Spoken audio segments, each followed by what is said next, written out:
Yo guys, what's going on? I'm Tim. This is the Real Sports Talk, youtube.com/Mr. Kelstar. You can also find me on Twitter, CashKelly_TRST for the Real Sports Talk. Also email us, therealsportstalk@gmail.com.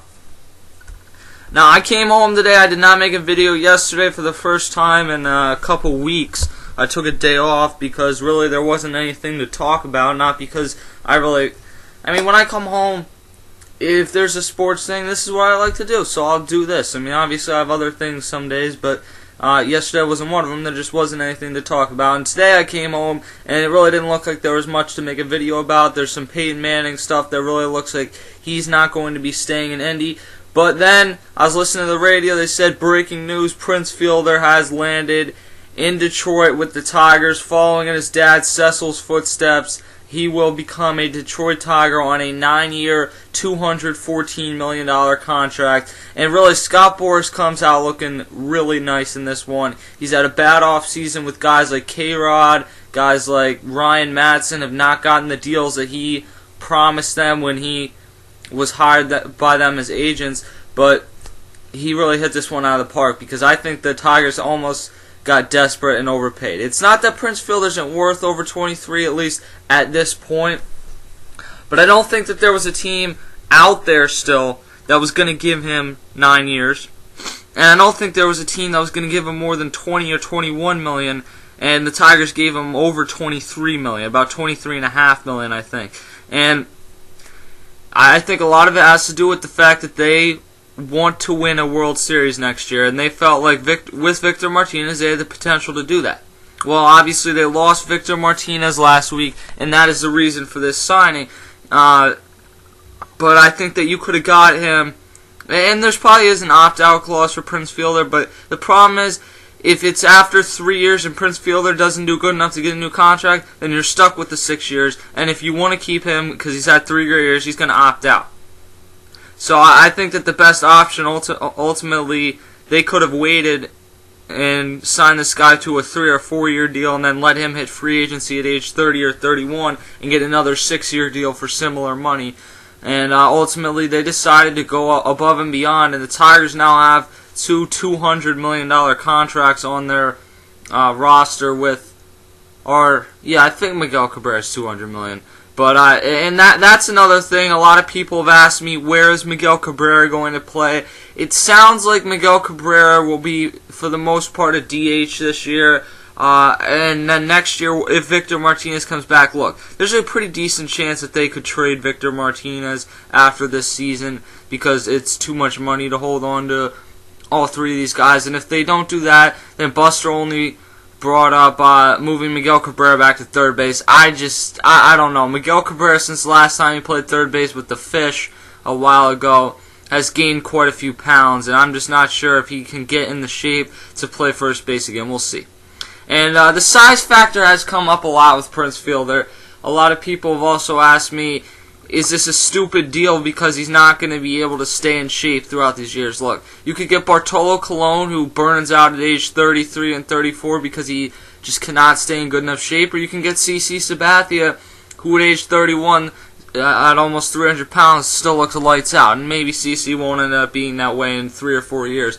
Ultimately, it's never healthy for these guys to be carrying this much extra weight. But Prince Fielder's just naturally a huge guy. The guy's a vegetarian and he's that size. So you're not going to change too much of his size. And I don't know if Prince Fielder, if this is going to be a bad deal because Prince Fielder will be out of shape. We have to wait and see that. I can't say, judging off what I've seen, I think Prince Fielder's going to be too fat to play in 5 years. I don't know. It's possible, but that's not the type of thing you can speculate on. And the final thing, I've been messaged a couple times now on Twitter, is where do the Tigers rank in terms of the AL? And this is one of the reasons I am so excited for next year's baseball season. And we're going to be starting the 30 teams in 30 days MLB special that we did last year over on MLB Baseball Blogs. We're going to do it there still this year, and we're going to bring it over here to the Real Sports Talk, youtube.com/Mr. Kelstar. And how we're going to do this is we're going to preview each team, so that'll be coming up sooner rather than later. Prince Fielder's the last big free agent to sign, so there shouldn't be too much else to happen. But the reason I'm excited to do that is because let's break down, and we'll get to the NL too after this, but look at all the teams in the AL who legit have a shot to not only go to the playoffs, but go to the World Series. In the American League West, you have the Rangers and the Angels both have a very good shot to win the American League. In the Central, I think the Tigers, with Justin Verlander, if he can pitch better in the playoffs this year than he did last year, they have a very good shot to go to the World Series. In the AL East, you got at least 3 teams who could go to the World Series. I think the Rays, a lot of people are overlooking. They got a lot of young talent that stepped up big in the playoffs last year, and ultimately I think will only develop more this year.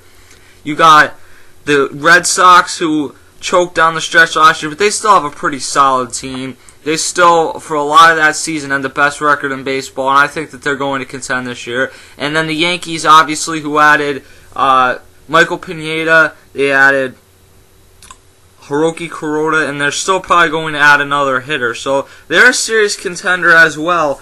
And you know that there's always some team that no one expects that comes out and really contends. And I think that the Twins could do that. The Indians could do that. There's a lot of potential teams in the American League.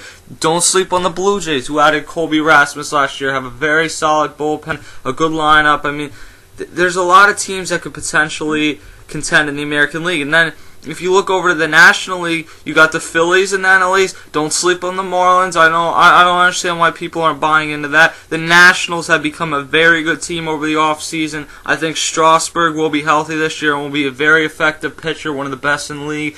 Bryce Harper might be the X factor. I don't think they're a World Series contender. They're certainly a playoff contender.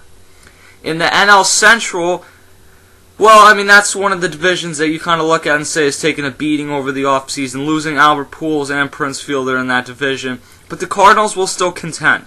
The Brewers still have a pretty good pitching staff and a decent lineup. It's not nearly as good, and you got Ryan Braun out for 50 games, assuming the suspension holds up, which it will.